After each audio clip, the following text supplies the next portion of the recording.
C'est au Fitness 13 étoiles que nous allons rejoindre un passionné de bodybuilding. Si je vous dis « Le culturisme est un art, votre corps est la toile, les poids sont votre pinceau et la nutrition est votre peinture », cela lui correspond parfaitement. Bonjour, je m'appelle Ricardo Basso, mais mon diminutif c'est Rick, j'aime pas trop Ricardo.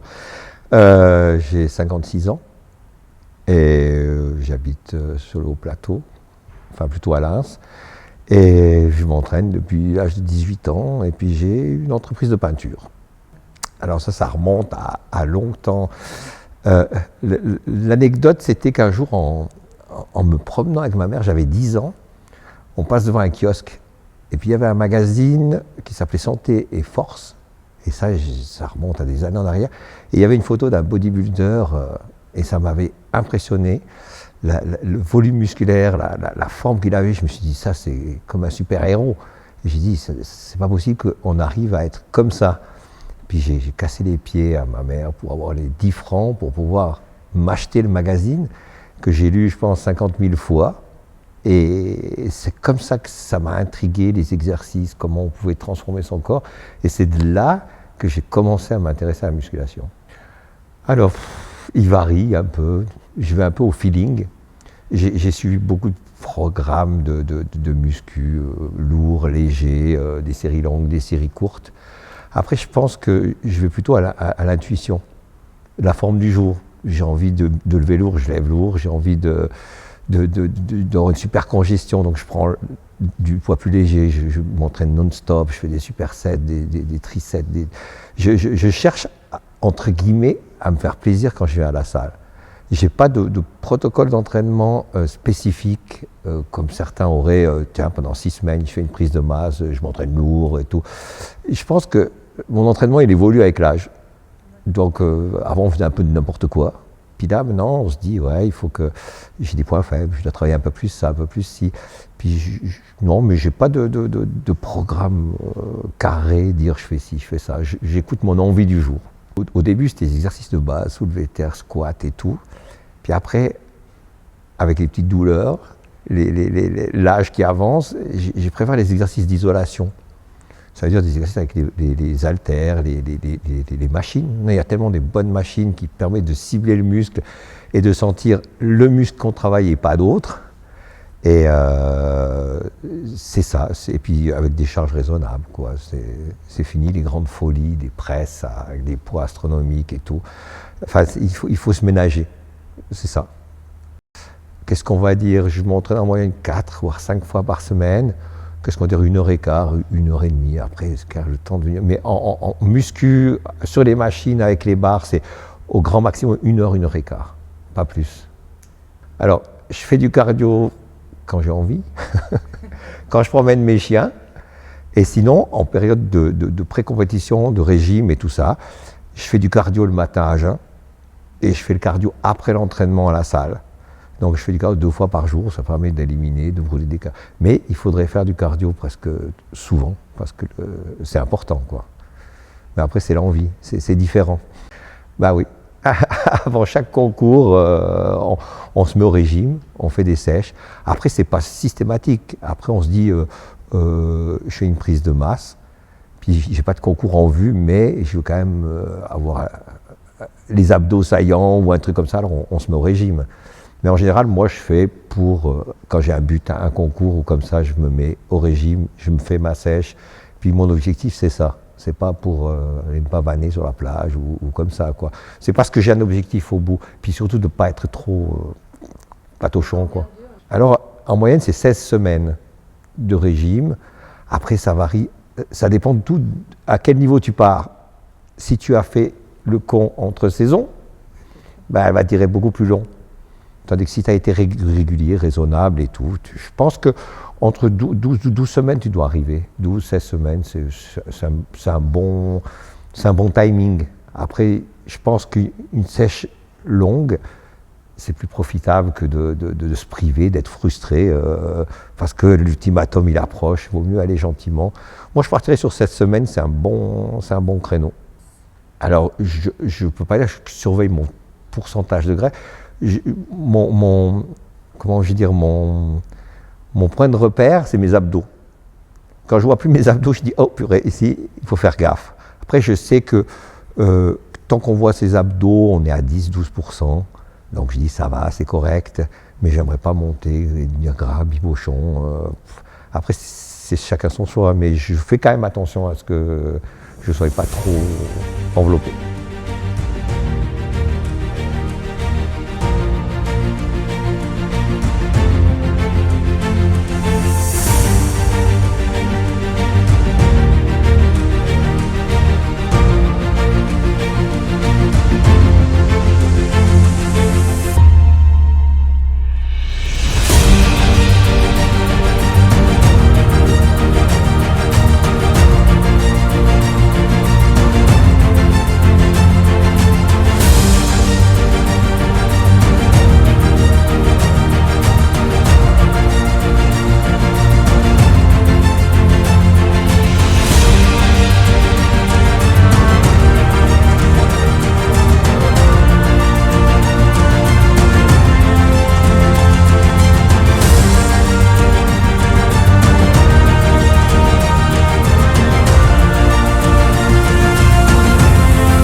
J'ai aucun point fort, j'ai aucun point faible. Non, je ne sais pas. C'est très dur à dire.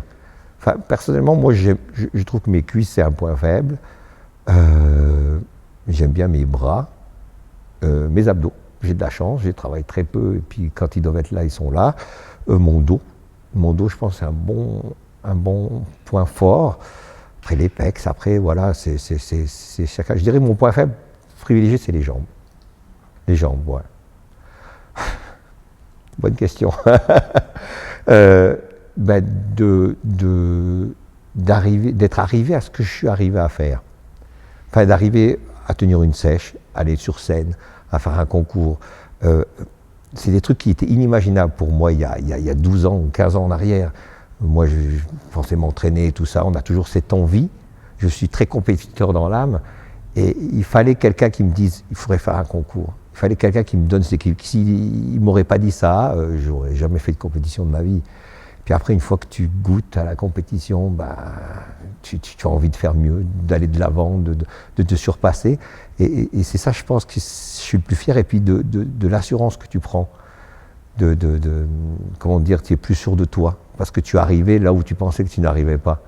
Et ça, je pense que pour moi-même, je suis fier de ce que j'ai fait jusqu'à maintenant. Donc ça te donne confiance en toi? Tu as beaucoup plus de confiance en toi parce que de monter sur scène, on a toujours des a priori, on se dit « Ah purée, je ressemble à rien », parce qu'on ne se voit pas comme on est. On se trouve toujours une loque ou je sais pas, enfin moins bien que ce qu'on est.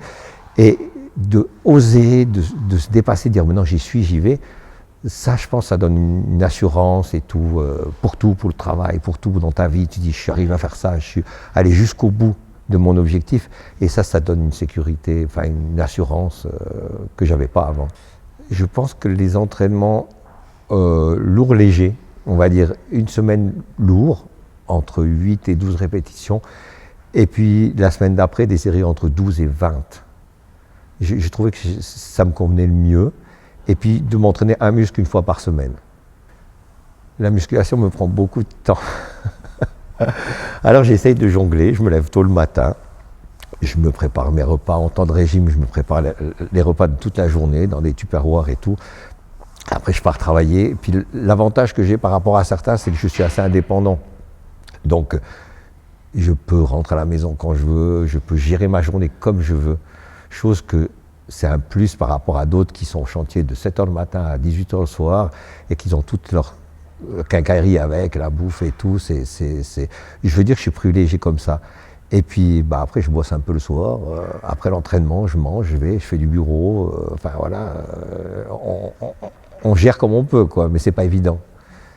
Et après, on prend un peu de retard pendant les périodes de concours parce qu'on s'entraîne plus et tout ça. Et puis après, on rattrape. Une fois que le concours il est derrière, on se met à bosser 2 fois plus pour rattraper le temps perdu, de la paperasse qu'on a laissé traîner et tout ça. Mais ça va, je m'en sors encore pas mal. Je gère. Alors, j'ai fait depuis 2012, c'est ma première compétition, c'était les championnats suisses WABA. J'avais fait championnat suisse WABA Espoir, donc ceux qui n'avaient jamais participé. J'avais fait 6e. Dans la foulée, j'avais fait les championnats suisses, j'ai fait 6e aussi. Ça, c'était à la WABA. Et puis, depuis 2013 jusqu'en 2017, j'étais à la l'IFBB. Et là, j'ai fait chaque année 2 compétitions où j'étais toujours sur le podium, ou 2e ou 3e, mais jamais la première place.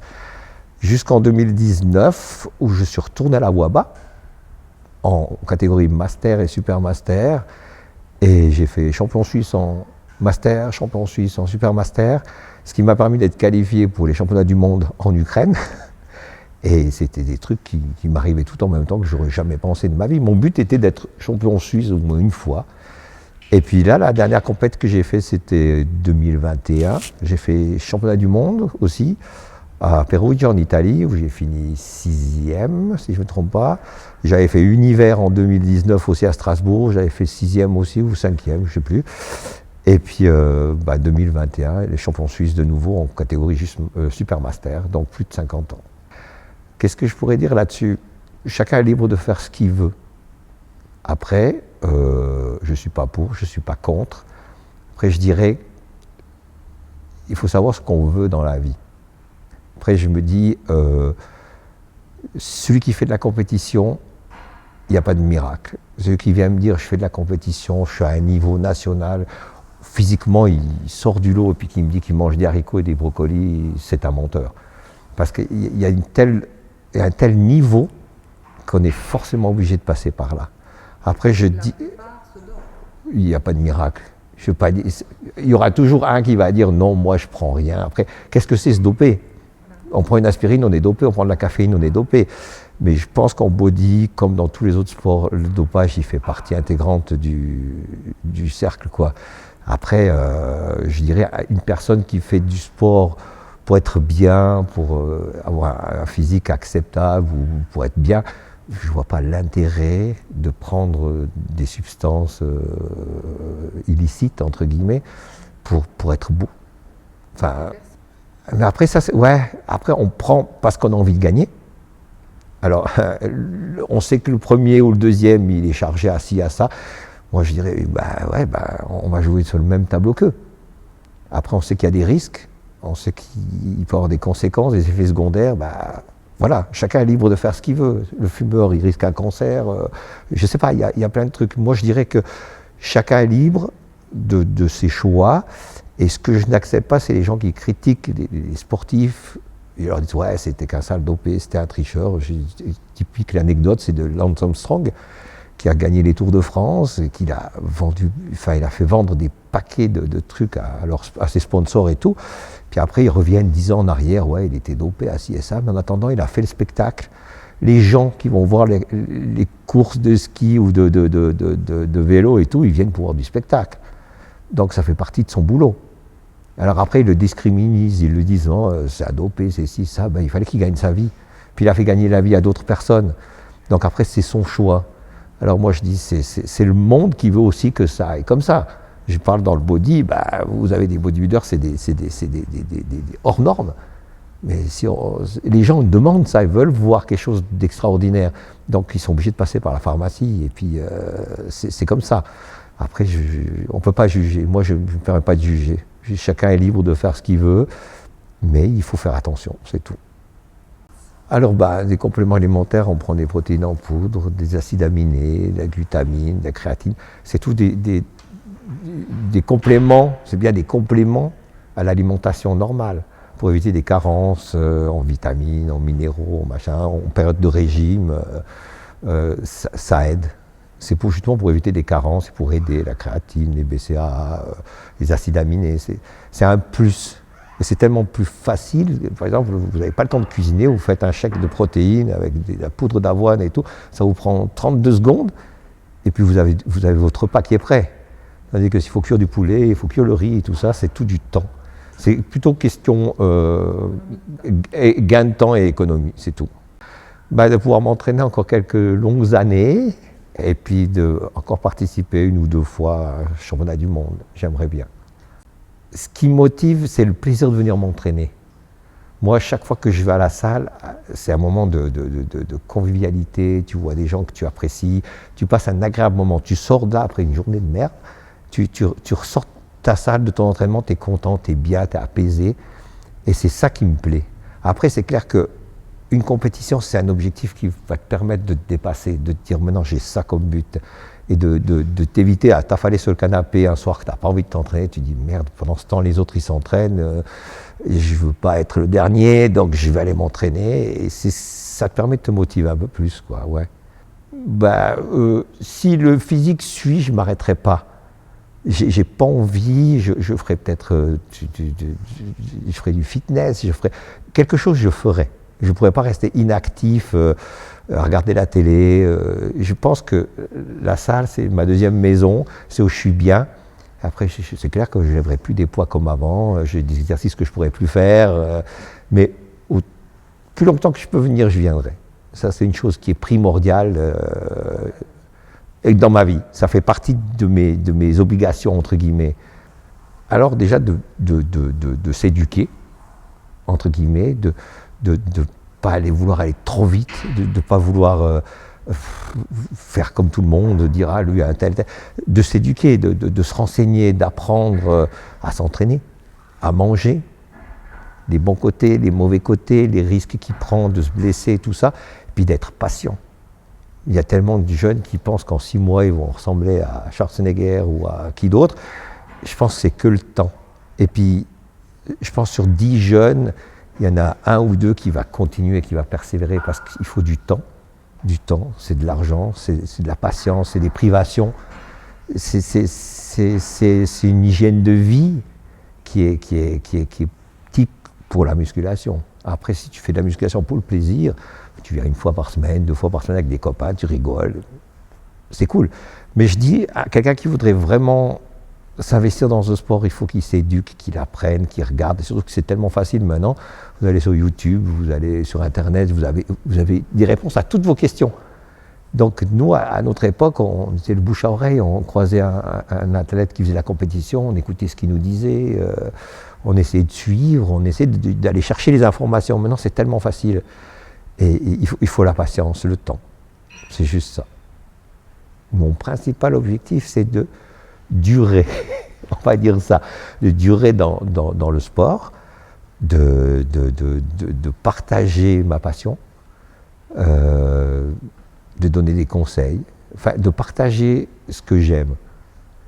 C'est une priorité, d'être correct avec les gens. Je pense que c'est ça. Merci, ça fait un plaisir.